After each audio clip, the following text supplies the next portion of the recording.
നമസ്കാരം. മലയാളി വാർത്ത ഇൻസൈഡിലേക്ക് സ്വാഗതം. തദ്ദേശ ഉപതെരഞ്ഞെടുപ്പിൽ കുറച്ച് സീറ്റ് കിട്ടിയ LDFിൻ്റെ ഭാവം മാറി.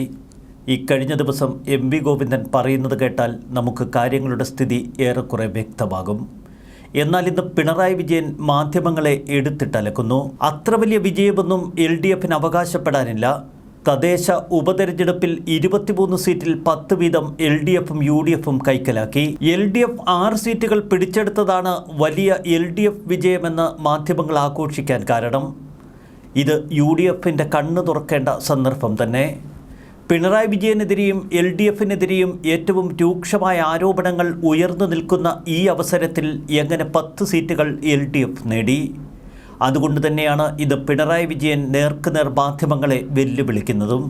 മാധ്യമങ്ങളെ ഇന്ന് രൂക്ഷമായി വിമർശിക്കുകയാണ് മുഖാമുഖം പരിപാടിയിൽ പിണറായി വിജയൻ. സർക്കാരിനെതിരെ എഴുതാൻ മാധ്യമപ്രവർത്തകരെ മാനേജ്മെൻറ്റുകൾ നിർബന്ധിക്കുകയാണ് എന്ന് മുഖ്യമന്ത്രി പറഞ്ഞു. കേരള സദസ്സിൻ്റെ ഭാഗമായി കണ്ണൂരിൽ ആദിവാസി ദലിത് വിഷയങ്ങളിലുള്ള മുഖാമുഖം പരിപാടിക്കെത്തിയതായിരുന്നു മുഖ്യമന്ത്രി. മുഖ്യമന്ത്രിയുടെ മുഖാമുഖ പരിപാടിയിൽ ആളെ കൂട്ടാൻ പെടാപ്പാടുപെടുകയാണ് എന്നുവരെ ചില മാധ്യമങ്ങൾ എഴുതി. ഇതൊക്കെ മാധ്യമപ്രവർത്തകരുടെ മേൽ മാനേജ്മെൻറ്റ് സമ്മർദ്ദം ചെലുത്തി ചെലിയിക്കുന്നതാണ്. മുഖാമുഖം പരിപാടിക്ക് ആളെ കൂട്ടാനല്ല, വന്നയാളുകളുടെ പരിമിതി കാരണം ഇരുത്താൻ പ്രയാസപ്പെടുകയാണ് എന്ന് മുഖ്യമന്ത്രി പറഞ്ഞു. മാധ്യമങ്ങളെക്കുറിച്ച് താൻ പറയുന്നത് നന്നാവും എന്ന പ്രതീക്ഷയിലല്ല, നന്നാവില്ലെന്നറിയാം.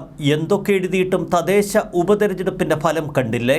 ജനം എന്തൊക്കെയാണ് സ്വീകരിക്കുന്നതെന്ന് മനസ്സിലായില്ലേ എന്ന് മുഖ്യമന്ത്രി പിണറായി വിജയന്റെ ചോദ്യം. ഇവിടെയാണ് കോൺഗ്രസ് കണ്ണു തുറന്ന് കാണേണ്ടത്. സംഘടനാ പ്രവർത്തനം മികവുറ്റ രീതിയിലാക്കി LDFിനെ തറപറ്റിക്കണമെങ്കിൽ ഇനിയും ഉണർന്ന് പ്രവർത്തിക്കേണ്ടതുണ്ട്.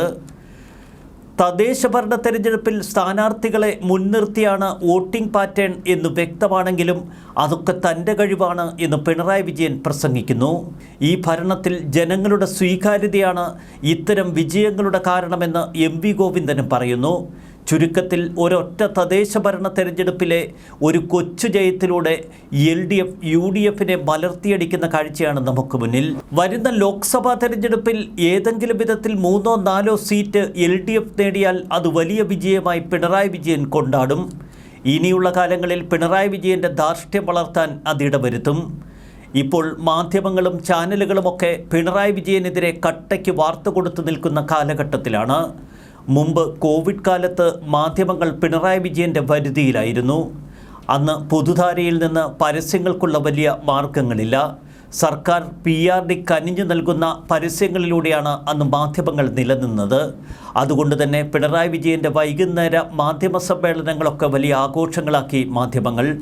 ഒടുവിൽ കിറ്റും കൊടുത്ത് തുടർഭരണം പിണറായി വിജയന് സമ്മാനിച്ചതിന് പിന്നിൽ കേരളത്തിലെ മുഖ്യധാര മാധ്യമങ്ങൾക്ക് വലിയ പങ്കുണ്ട്.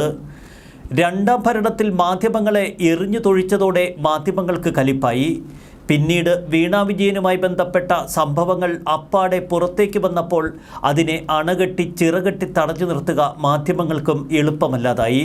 പ്രത്യേകിച്ച് സമൂഹ മാധ്യമങ്ങൾ ശക്തമായി കാലഘട്ടത്തിൽ. വീണ വിജയൻ ഉൾപ്പെട്ട മാസപ്പടി കേസും വളർന്ന് ഒടുവിൽ പിണറായി വിജയൻ്റെ അഴിമതിക്കഥകളിൽ എത്തിച്ചേർന്ന് നിൽക്കുന്ന കാലഘട്ടം. അതുകൊണ്ട് തന്നെ ആ കേസിനൊപ്പം പിടിച്ചു നിൽക്കാൻ മാത്രമേ മാധ്യമങ്ങൾക്കും കഴിഞ്ഞുള്ളൂ. ഇതിനെയാണ് ഇപ്പോൾ ക്രൂരമായി പിണറായി വിജയൻ ആക്രമിക്കുന്നത്. മുൻപ് മാധ്യമപ്രവർത്തകരോട് കടക്കുപുറത്ത് എന്ന് ആക്രോശിച്ച മുഖ്യമന്ത്രിയുടെ മറ്റു വാക്കുകൾ. അതുകൊണ്ട് തന്നെ ഏതെങ്കിലും ഒരു ചെറിയ വിജയം തനിക്ക് ലഭിച്ചാൽ കൂടുതൽ ശക്തമായ ഭാഷയിൽ എതിരാളികളെ അരിഞ്ഞു വീഴ്ത്തുന്ന പിണറായി വിജയനെയാവും നമ്മൾ കാണുന്നത്. ഇപ്പോൾ കലിപ്പ് അടിഞ്ഞുകൂടി ആ മനസ്സ് വല്ലാത്തൊരു പരുവത്തിലാണ്.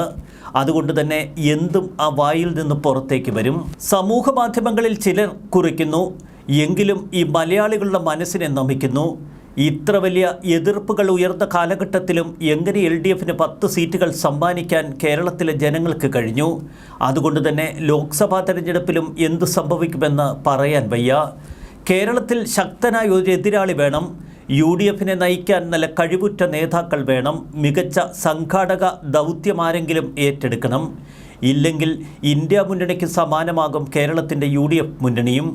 UDF സെക്രട്ടറിയൊക്കെ ബഹുമിടുക്കനാണ്. CP ജോണിനെ പോലെയുള്ള ആളുകൾ UDF മുന്നണിയെ നല്ല സംഘടനാ പാടവത്തിൽ ഇപ്പോൾ കൊണ്ടു നടക്കാനുള്ള ശ്രമങ്ങൾ തുടരുന്നു. എങ്കിലും കോൺഗ്രസ് സംഘടന പൂർണ്ണമായും ദുർബലമായി നിൽക്കുന്നു. പല ജാതി ഗ്രൂപ്പുകൾ, പല വിഭാഗങ്ങൾ, അവർക്കിടയിൽ വലിയ ചേരിപ്പോരുകൾ. കഴിഞ്ഞ തദ്ദേശഭരണ ഉപതെരഞ്ഞെടുപ്പിലെ ചില ചുവരെഴുത്തുകൾ നിങ്ങൾ കാണാതെ പോകരുത്. മട്ടന്നൂർ നഗരസഭയിലെ ടൗൺ വാർഡിൽ UDF സിറ്റിംഗ് സീറ്റ് BJP പിടിച്ചെടുത്ത കാഴ്ച. LDFിനെതിരെയുള്ള വികാരം അതിശക്തമാണ്. അത് പല സ്ഥലങ്ങളിലും BJPയിലേക്ക് വോട്ടൊഴുക്കിന് കാരണമാകുന്നു. ഇതും UDF വിജയത്തിന് തടസ്സമാകും. വരുന്ന ലോക്സഭാ തെരഞ്ഞെടുപ്പിൽ UDF നേരിടുന്നത് ഏറ്റവും മുഖ്യമായി ഈ വെല്ലുവിളി തന്നെയാകും. ആദ്യമായാണ് മട്ടന്നൂർ നഗരസഭയിലേക്ക് ഒരു BJP സ്ഥാനാർത്ഥി തെരഞ്ഞെടുക്കപ്പെടുന്നത്. കഴിഞ്ഞ തവണ 12 വോട്ടിന് ജയിച്ച കോൺഗ്രസ് കൗൺസിലർ KV പ്രശാന്തിൻ്റെ മരണത്തെ തുടർന്ന് നടന്ന ഉപതെരഞ്ഞെടുപ്പിൽ 72 വോട്ടിൻ്റെ ഭൂരിപക്ഷത്തിലാണ് BJPയിലെ M മധുസൂദനൻ വിജയിച്ചിരിക്കുന്നത്. കോൺഗ്രസിലെ KV ജയചന്ദ്രൻ രണ്ടാമതെത്തി. BJP 395 വോട്ടുകൾ നേടി. UDF വെറും 323. LDFിന് ലഭിച്ചത് 103. LDFിൽ നിന്നും വലിയ തോതിൽ വോട്ടൊഴുക്ക് BJPയിലുണ്ടായി, ഒപ്പം UDFിൽ നിന്നും. ഈ അപകടം പൂർണ്ണമായി മനസ്സിലാക്കാൻ കോൺഗ്രസ് നേതാക്കൾക്കും UDFിനുമൊക്കെ കഴിഞ്ഞാൽ മാത്രമേ ഇനിയുള്ള കാലം കേരളത്തിൽ തിരികെ ഭരണത്തിലെത്താൻ കഴിയൂ. അല്ലെങ്കിൽ ഒരുപക്ഷെ BJPയുടെ വളർച്ചയ്ക്കും അത് ഇടതുപക്ഷത്തിൻ്റെ തുടർച്ചയ്ക്കും കാരണമാകും. നെടുമ്പാശ്ശേരിയിൽ പഞ്ചായത്ത് വാർഡ് 14 LDF സ്ഥാനാർത്ഥി അർച്ചന 98 വോട്ട് ഭൂരിപക്ഷത്തിൽ ജയിച്ചു. ഇതും UDFിൻ്റെ കണ്ണു തുറപ്പിക്കേണ്ട സംഭവം തന്നെ. ഇതോടെ കോൺഗ്രസിന് ഭരണം നഷ്ടപ്പെട്ടു.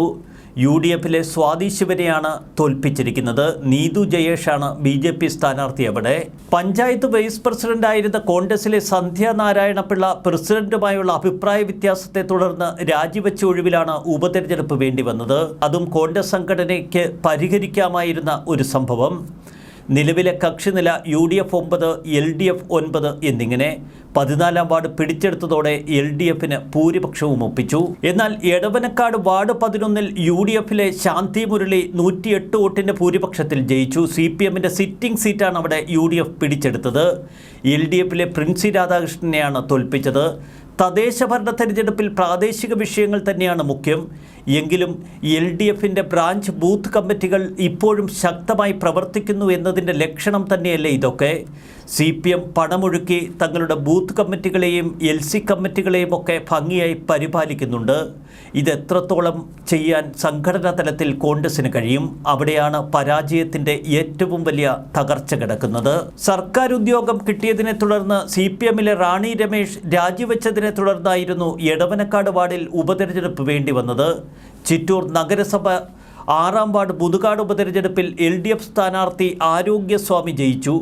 369 വോട്ടിൻ്റെ ഭൂരിപക്ഷത്തിൽ UDF സ്ഥാനാർത്ഥി ശ്രീനിവാസനെ തോൽപ്പിച്ചു. ഒരു കാര്യം വ്യക്തമാണ്, പല സ്ഥലങ്ങളിലും സ്ഥാനാർത്ഥിക്ക് തന്നെയായിരുന്നു മുൻതൂക്കം. ഇത് ലോക്സഭാ തെരഞ്ഞെടുപ്പിലും നിഴലിക്കും. CPM കരുത്തരായ പഴയ പടക്കുതിരകളെയാണ് ഇപ്പോൾ കളത്തിലിറക്കിയിരിക്കുന്നത്. പലതും കണ്ടം ചെയ്ത കരുത്തർ തന്നെയാണ് എന്ന് വ്യക്തം. എങ്കിലും അവർക്ക് മണ്ഡലത്തിൽ എങ്ങനെ പ്രവർത്തിക്കണമെന്നതിനെക്കുറിച്ചൊക്കെ വലിയ ധാരണകളുണ്ട്.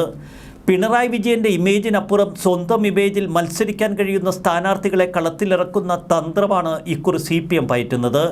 അതുകൊണ്ട് തന്നെ ഒരു വശത്ത് മുതിർന്ന നേതാക്കളെ ഒതുക്കാനുള്ള കുതന്ത്രമാണ് പിണറായി അണിയിച്ചൊരുക്കിയതെങ്കിലും ഒരു കാര്യം വ്യക്തം, ആ നേതാക്കളൊക്കെ കളന്നിറഞ്ഞ് കളിക്കും. അതിനൊപ്പം കോൺഗ്രസും ആർജവം പൂണ്ട് UDFിനെ ശക്തിപ്പെടുത്തി ലോക്സഭാ തെരഞ്ഞെടുപ്പിൽ ശക്തമായ മത്സരത്തിന് ഒരുങ്ങേണ്ടിയിരിക്കുന്നു. ഇനി നേതാക്കൾ തമ്മിലിടിച്ചിട്ട് വലിയ കാര്യമില്ല. നല്ല സ്ഥാനാർത്ഥികളെ നിരനിരയായി നിർത്തി ഒരു ഉശിരൻ പോരാട്ടം. ഇല്ലെങ്കിൽ UDFിന് കിട്ടുന്ന കുറേ വോട്ട് BJP പിടിച്ചുകൊണ്ടുപോകും. ചുളുവിൽ LDF അങ്ങ് വിജയിക്കും. 2.5 വർഷമേ ഉള്ളൂ ഇനി നിയമസഭാ തെരഞ്ഞെടുപ്പിന്. ഈ 2.5 വർഷം കൂടി പിണറായി വിജയൻ്റെ ഇമാതിരിയുള്ള തള്ളുകൾ സഹിക്കണമല്ലോ എന്ന് മലയാളികൾ ഇങ്ങനെ നിശബ്ദരായി പെറുപിറുക്കുന്നു. പെറുപിറുക്കാനല്ലാതെ ഈ മലയാളികൾക്ക് എന്തിനു കഴിയും? അല്ലെങ്കിൽ തന്നെ പലപ്പോഴും കാട്ടിക്കൂട്ടുന്നത് മരമണ്ടത്തരം തന്നെയല്ലേ? ന്യൂസ് ഡെസ്ക് മലയാളി വാർത്ത ഇൻസൈഡ്.